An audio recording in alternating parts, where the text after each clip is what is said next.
Rainbow greetings po sa ating mga kapatid sa Equalist Pilipinas at sa buong LGBTQ+ Samar, members and allies. Mabuhay po kayong lahat. Ako po si Rain Masong, isang trans man. I'm a native of Santa Fe, Bantayan Island in the northern part of the Visayas province of Cebu. I am currently the Secretary General of the LGBTQ+ party list. Mula pagkabata, ramdam ko na sa sarili ko na ako ay naiiba. Ika nga, I am a man trapped in a woman's body. Akala ko noong una, kapag tanggap ka ng pamilya mo, okay na, malaya ka na. But that is not the reality. Ang mga mata ay imulat, ang boses ay ilabas, at hayaang malayang magmahal ang puso. This phrase made me realize that there is hope. Huwag tayong maging bulag sa katotohanang pinagkaitan tayo ng pantay na karapatang pantao. Huwag tayong maging bingi sa pangungutya ng iba. Huwag tayong maging manhid sa sakit dulot ng diskriminasyon. Huwag tayong mabuhay sa takot at sa anino ng kahihiyan. We don't deserve to be treated with disrespect.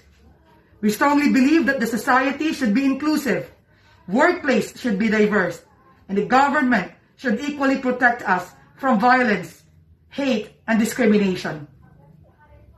Sa likod ng masasayang ngiti, ito ang katotohanang hindi maitatago. Panoorin po natin ito, mga kaibigan.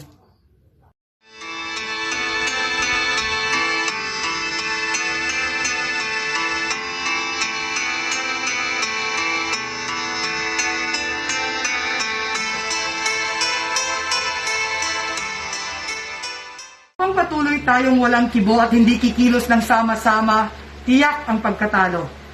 Papayag na lang ba kayo? Papayag na lang ba tayo? Panahon na para lumaban sa patas na paraan. We need a party to represent our sector in Congress. A party list that will surely stand for the rainbow community.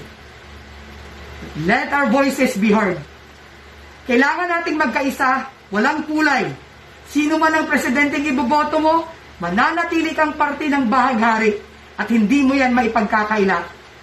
We invite you all to be part of this change. Be one of us. Cast your registrations and sabay-sabay tayong lalaban para sa kapakanan ng ating mga mahal sa buhay.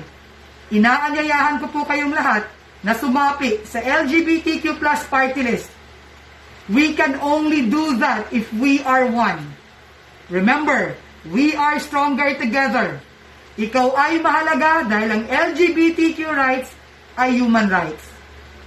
Magandang araw pong muli sa ating lahat.